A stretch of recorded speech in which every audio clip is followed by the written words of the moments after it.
નમસ્કાર, સમાચાર સાથે હું છું જિજ્ઞાસા। સમાચાર સુરતથી મંદીના માર વચ્ચે હીરા ઉદ્યોગકારોને વધુ એક ઝટકો લાગ્યો છે। જી હા, G7 દેશો બાદ હવે યુરોપિયન યુનિયને રશિયન રફ હીરા પર પ્રતિબંધ મૂક્યો। સુરતમાં રશિયાથી 30 થી 35% જેટલા રફ હીરાની સપ્લાય કરવામાં આવે। 35%થી વધુ રશિયન રફનો સુરતના હીરા ઉદ્યોગો કરે છે ઉપયોગ અને રફ હીરા પર પ્રતિબંધને લઈને હવે હીરા ઉદ્યોગકારો મૂંઝવણમાં મુકાઈ ગયા છે। રશિયાની આવકના મહત્વના સ્ત્રોત પર અસર કરવાનું મૂળ લક્ષ્ય છે। યુરોપિયન યુનિયનના અધિકૃત જર્નલમાં આ જાહેરાત કરાઈ છે। G7 દેશોના પ્રતિનિધિઓ દ્વારા રશિયા પર વધુ આકરા પ્રતિબંધ મૂકવા પ્રયાસ પણ કરવામાં આવશે। તો યુરોપિયન યુનિયને રશિયન રફ હીરા પર પ્રતિબંધ મૂક્યો છે। વધુ વિગતો આપી રહ્યા છે અમારા સંવાદદાતા બળદેવ સુથાર। બળદેવ, શું છે વિગતો?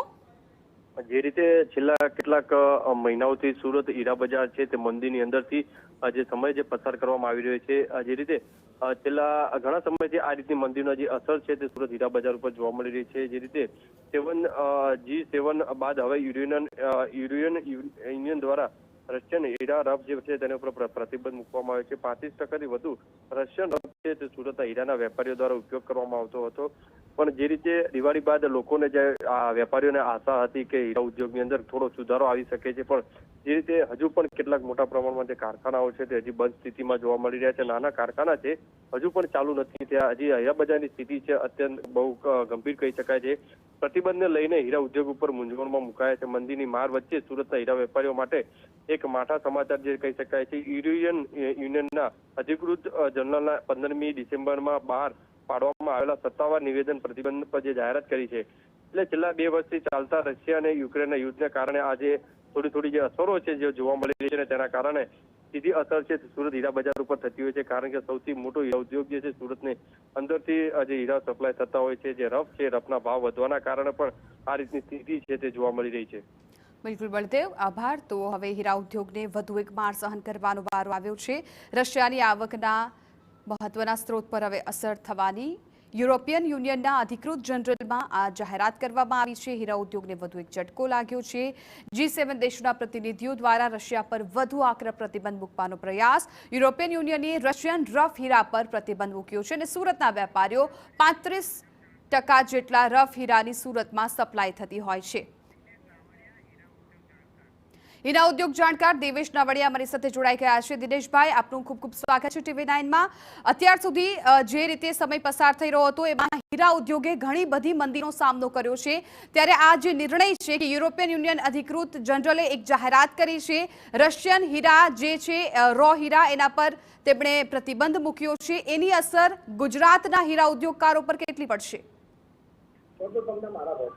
અત્યારે જે કઈ રો મટીરિયલ આપણે રફ ડાયમંડ ઇમ્પોર્ટ કરીએ છીએ એમાંથી 29% હિસ્સો અલ્રોજા કંપની રશિયાનો હતો અને વર્લ્ડ વાઇડ જે કઈ પ્રોડક્શન થાય છે રફ એમાં 70% રફ જે પટલી સાઈઝ જે ખાસ કરીને સૌરાષ્ટ્ર ને ઉત્તર ગુજરાતના ગામડાઓમાં કટ એન્ડ પોલિશ થાય છે એનો આપણે એ રશિયન રફનું જ્યાં કટ એન્ડ પોલિશ હતું, પરંતુ G7 દેશના પ્રતિબંધના કારણે હવે જે પ્રમાણે એ લોકો રફ ઉપર અને કટ એન્ડ પોલિશ ઉપર રશિયન ઓરિજિન ગુડ એની ખરીદી માટે પણ પ્રતિબંધ એ લોકોએ મૂક્યો છે, તો એના કારણે રૂરલ એરિયામાં ચાલતી ફેક્ટરીઓ પર ચોક્કસ નેગેટિવ ઇમ્પેક્ટ ઊભી થશે।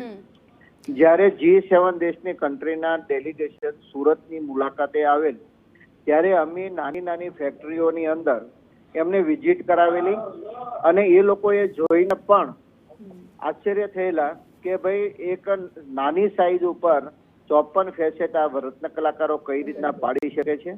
અને ત્યારે એમને સમજાવેલું કે હ્યુમન રાઇટનું અમે પણ માનીએ છીએ કે હ્યુમન રાઇટની માટે વર્લ્ડના દરેક લોકોએ આગળ આવવું જોઈએ અને યુરોપિયન કન્ટ્રી રશિયા અને યુક્રેનના યુદ્ધના કારણે કે રશિયા પાસેથી જે કઈ ખરીદી કરીએ છીએ એ જે કઈ પૈસા ત્યાં જાય છે 4.2 બિલિયન એના એ લોકો શસ્ત્રોનો ખરીદી કરી અને યુક્રેનના યુદ્ધમાં ઉપયોગ કરે છે।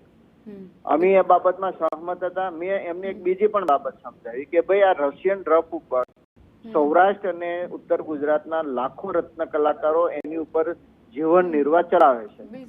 જો આ રશિયન રફ બંધ થઈ જશે તો એમને પણ ભૂખમરાનો વારો આવ્યો છે, એ પણ બેકાર થઈ જાય. તો ત્યાં બિલકુલ. પણ દિનેશભાઈ, હમણાં જ આપણે ભંગ જોયું ને, થાય છે. દિનેશભાઈ, હમણાં જ આપણે જોયું સુરતમાં ડાયમંડ બુર્સ વિશ્વની સૌથી ઊંચી, સૌથી મોટી જે ઓફિસ છે બનાવવામાં આવી, અને ત્યાં એક સાથે એક છત પર 70,000 જેટલા કારીગરો કામ કરશે. પરંતુ હવે આ સમાચાર ખૂબ ચિંતાજનક કહી શકાય, કેમ કે રશિયાથી જે 30-35% રો મટીરિયલ આવે છે એનો જ ઉપયોગ સુરતમાં થતો હોય છે. એટલે રફ હીરા જો ન આવે તો પછી કામગીરી કેવી રીતે આગળ વધે?